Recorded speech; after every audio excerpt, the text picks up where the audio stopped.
Enrique, pesa el apellido, ¿cierto? Pues a mí no me pesa, porque yo así nací, o sea, es mi nombre, ¿no? Yo soy de la Madrid. ¿Cuál sería lo que más admiras o lo que más te gustó de la presidencia de tu padre?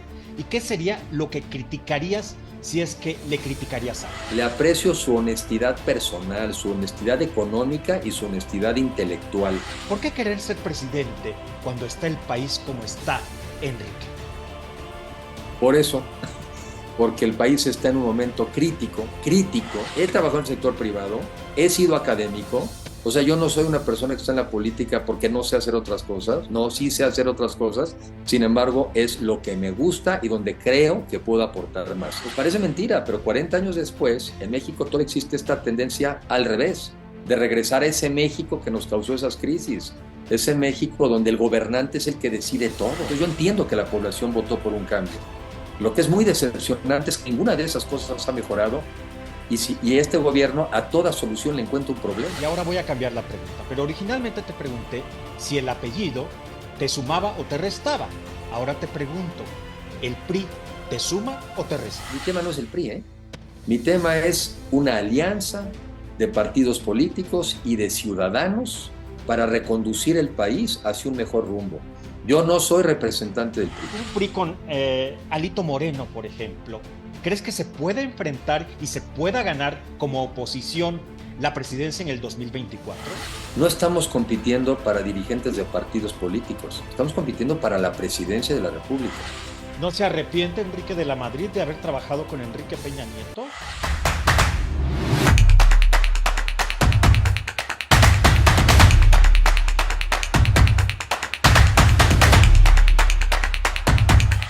Gracias, muchas gracias por estar con nosotros. Yo soy Tony Aguirre y esta es la revolución del debate, en la llaga. Muchas gracias por acompañarnos, por suscribirse, por darle like a estos videos, por enviar estrellas, por apoyar estos espacios libres y plurales, donde siempre, ustedes lo saben y muy bien, contamos con protagonistas de la vida pública y política de México. Y hoy no es la excepción. Enrique de la Madrid, es un honor. Gracias por estar aquí. Tony, gracias por la oportunidad y saludarte a ti y a través de ti a tu auditorio. Enrique, pesa el apellido, ¿cierto? Pues a mí no me pesa, porque yo así nací, o sea, es mi nombre, ¿no? Yo soy de la Madrid, soy una persona que además me siento muy orgullosa, pero primero muy agradecido de los padres que me tocaron, de que me tocaron padres cariñosos, afectuosos, trabajadores, cercanos, y además ya desde el ángulo del gobierno, pues me tocó ver un hombre serio, responsable, capaz, entregado, a lo que algún día en un informe de gobierno dijo, mi principal pasión, México. Entonces, a mí no me pesa, creo que a otros les pesa, a mí no, a mí es parte de mi ser, de mi orgullo y también de mi compromiso de hacer las cosas bien, porque tienes una responsabilidad de cuidar en ese sentido un buen nombre. No miento cuando digo que por tus venas corre sangre del servicio público, de la política. Sí, porque me pasó lo que le pasa también a otras familias, a otras personas. Es normal, en tu casa tienes acceso al derecho y tus papás son abogados, pues de repente algunos son abogados, otros aprendieron de la ingeniería y entonces son ingenieros. Yo viví desde muy joven el servicio público, lo que era la actividad política, pero sobre todo muy cargada al servicio público, al sector, al gobierno ejecutivo, al hacer para hacer las cosas mejor y mejorar el nivel de vida de la gente. Entonces yo lo viví y me ha hecho sentido. He trabajado en el sector privado, he sido académico, o sea, yo no soy una persona que está en la política porque no sé hacer otras cosas, no, sí sé hacer otras cosas, sin embargo, es lo que me gusta y donde creo que puedo aportar más. Y eso lo he ido también confirmando a lo largo de mi vida. Las vocaciones también se confirman probando otras cosas. Y yo me siento que esta es el área donde yo puedo aportar más y aportar más a mi sociedad. Y muy especial al que se nos fue quedando atrás, al que tiene menos.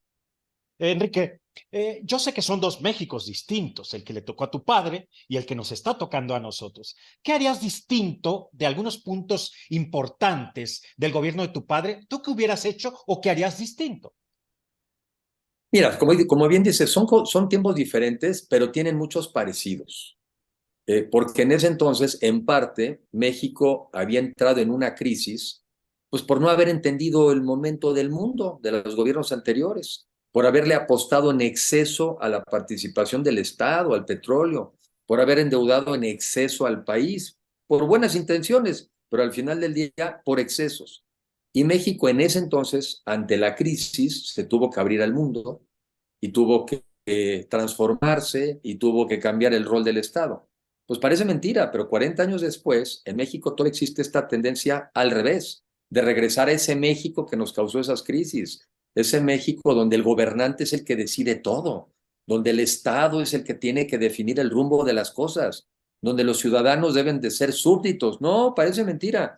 Se parece mucho el México que le tocó a mi papá enfrentar para salir de él, al que estamos los mexicanos parece que a veces voluntariamente queriendo regresar al país de una persona, de un partido, en donde nos sintamos chiquitos, donde no somos ciudadanos. Hay muchos mexicanos que todavía no han dado su mayoría de edad. Entonces, no, sí se parecen los tiempos, sí se parecen las épocas.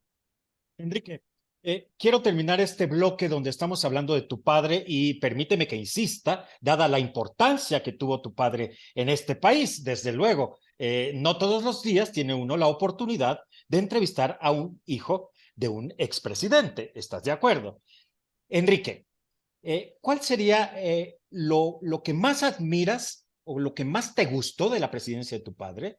¿Y qué sería lo que criticarías si es que le criticarías algo?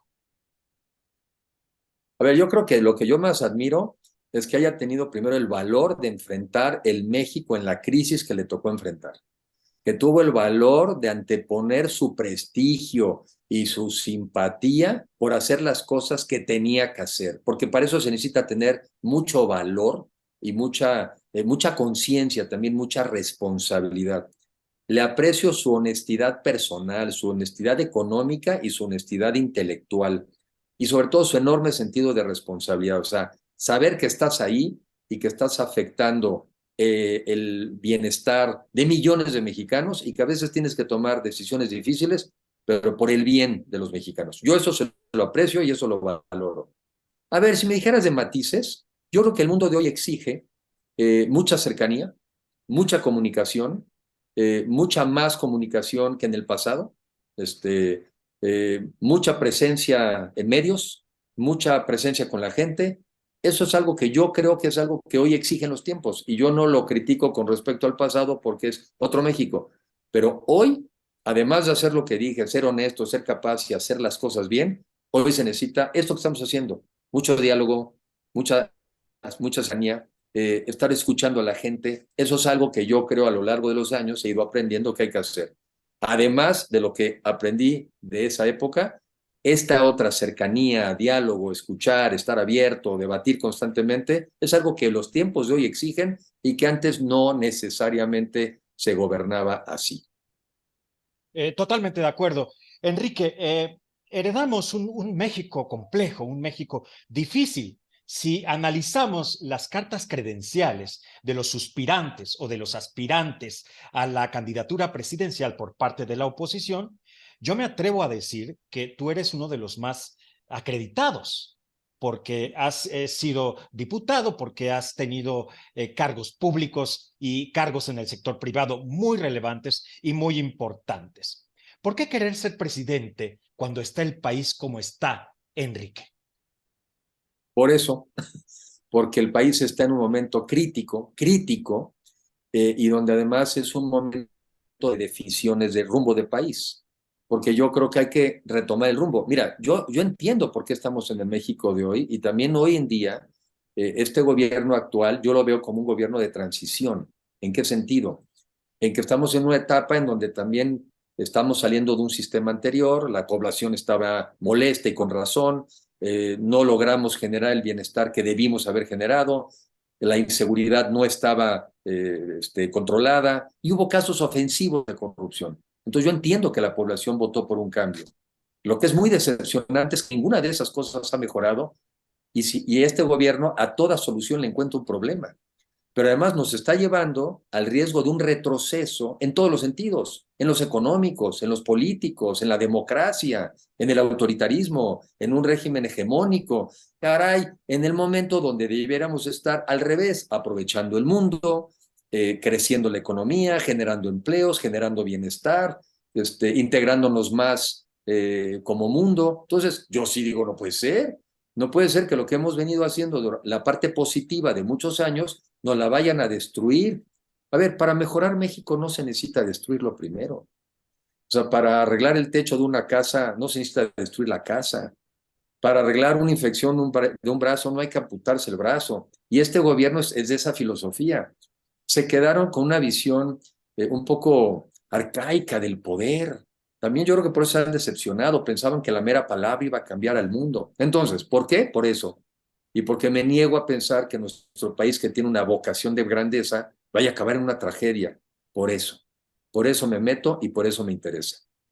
Para evitar esa caída, pero sobre todo, para contribuir a construir el mejor México posible. Es para las dos, para evitar el abismo y para irnos de la construcción del mejor México posible. Es por eso.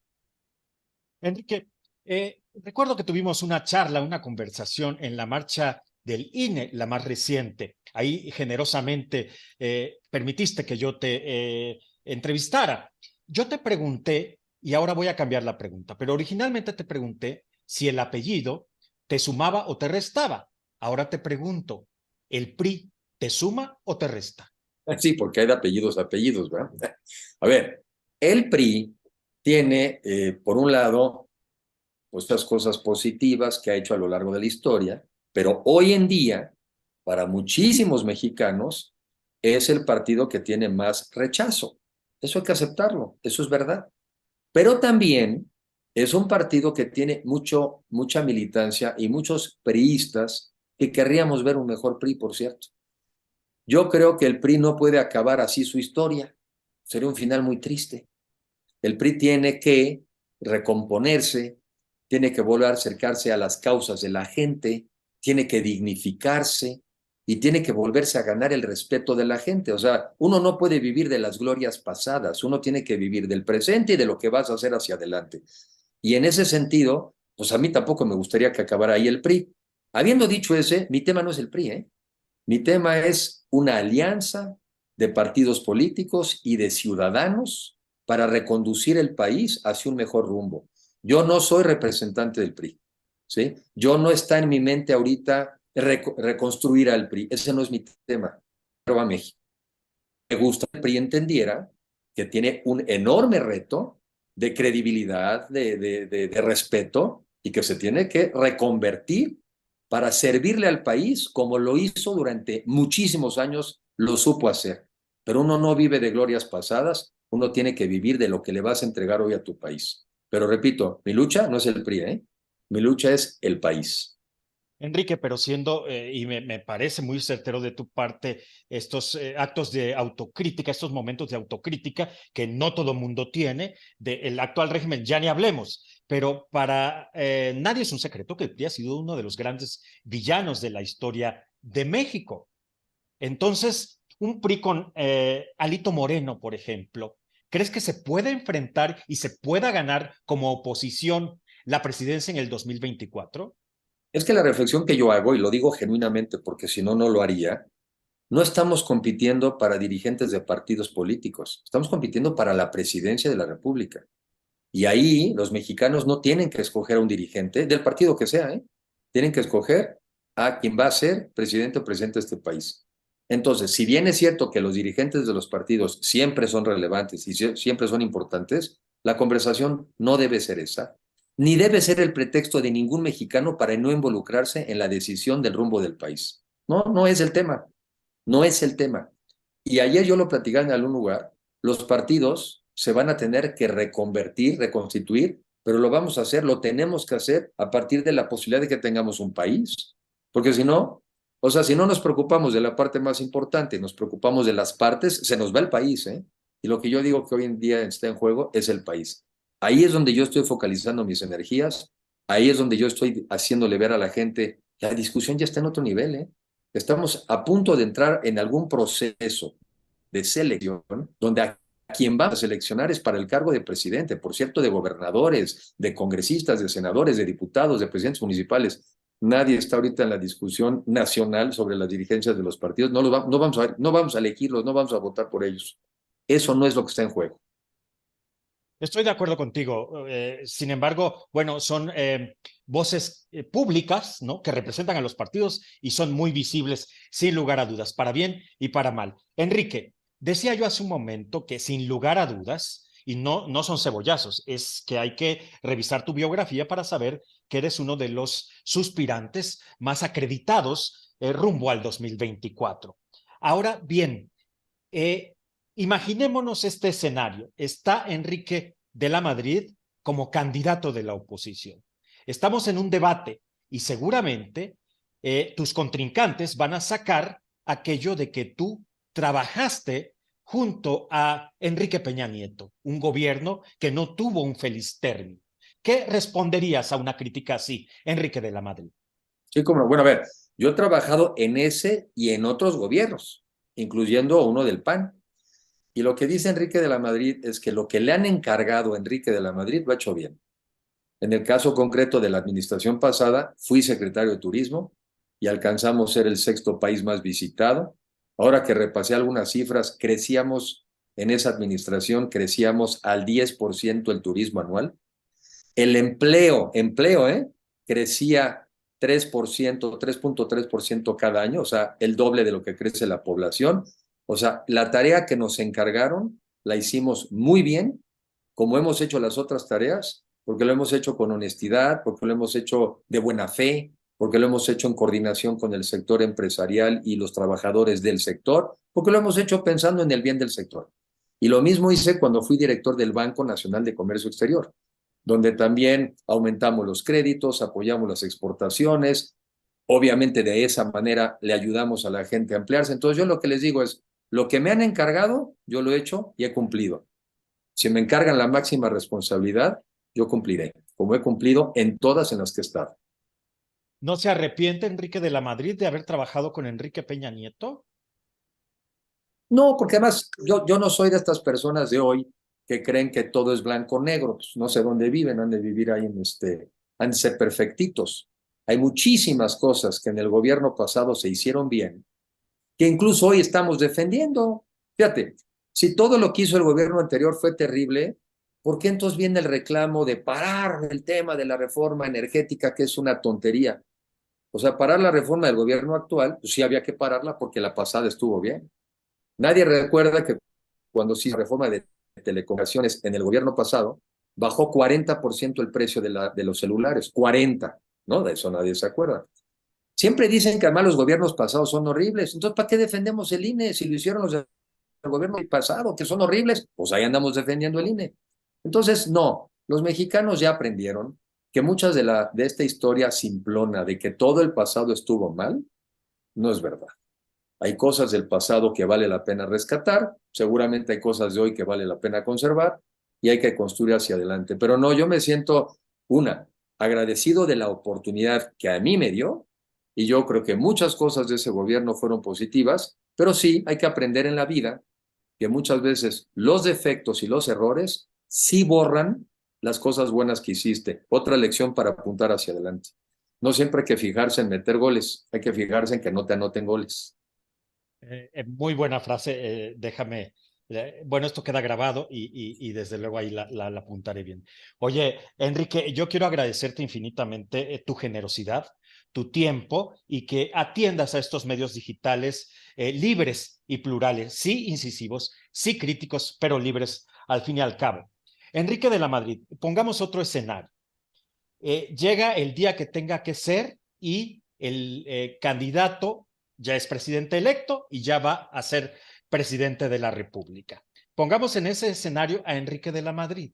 ¿Qué sería lo primero que harías como presidente de México? Un llamado genuino a la unidad, porque además estoy convencido que los mexicanos solamente podemos enfrentar nuestros problemas y aprovechar las oportunidades si lo hacemos juntos.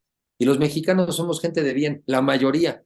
Hay unos barbajanes, sí, como en cualquier sociedad, pero la mayoría es gente de bien. Y yo estoy seguro que ya en el fondo todos queremos volvernos a llevar bien. Queremos la unidad. Y la unidad como prerequisito para lograr también lo que, a donde queremos alcanzar, pero la unidad por sí misma es un fin. La paz entre nosotros por sí misma es un fin. Llevarnos cordialmente en sí mismo es un fin. Primero la unidad y segundo, ponernos a chambear, porque tenemos que estar dando resultados desde el día siguiente. ¿Por qué? Porque hay mucho atraso acumulado, hay mucho rezago histórico de otros gobiernos y de otros tiempos, pero también de este, y ¿saben qué? No tendríamos tiempo que perder. Mucho trabajo, mucha unidad, mucha tolerancia, mucho respeto, realmente poner al país por adelante de todo, y eso, y yo estoy convencido que tenemos un gran país, y los mexicanos y las mexicanas son nuestro principal activo. Es unidad y trabajo. Y resultados, porque también tendríamos que rápidamente dar resultados y que se note en el bolsillo de los mexicanos, ¿eh? Porque como alguien me dijo, es el órgano más sensible, el tejido más sensible del cuerpo humano. Y ese bolsillo hay que irlo llenando, pero por las buenas, con trabajo y con esfuerzo. Llegamos al final de esta transmisión. Enrique, no quiero irme sin preguntarte en ese mismo escenario. Enrique de la Madrid, como presidente, ¿metería a la cárcel a López Obrador? Fíjate que eso me lo preguntan mucho en las redes, en fin. Yo voy a estudiar con todo detalle, pero porque creo en eso, a nuestro Sistema Nacional Anticorrupción. Porque lo que yo no quiero es un gobierno donde precisamente dependa del presidente en turno qué hace con la corrupción del pasado. Yo no creo en ese jueguito, no, no es por ahí. Algunos dicen, no, es que si no haces eso, entonces yo no votaría por ti. Pues quédate con las ganas, porque yo no quiero un país donde dependa de una persona aplicar o no la ley. Es más, quiero un país donde no dependa de mí que se aplique o no la ley, para que entonces la gente sepa que aunque estén cercanos a uno, no está en manos de uno poderles salvar si hicieron algo mal. Eso es lo que yo quiero, que no dependa de la voluntad de uno qué haces con aquellos que en su momento pudieron haber violado la ley. Ni siquiera estoy asumiendo que lo hayan hecho. Ese sistema es el que tenemos que ver bien claro, que lo tengamos puesto, para que puedan decir, pues no la vayas a hacer, ¿eh? Porque este cuate no va a meter las manos por ti, porque puede meter. Enrique de la Madrid, muchas gracias. Y te voy a decir algo que nunca pensé decirle a un priista. Mucha suerte. Seguro no la vas a necesitar porque tu capacidad te vende, tu capacidad te recomienda y tu biografía y desde luego tu apellido. Mucha suerte, Enrique de la Madrid. ¿Qué te deja esta conversación?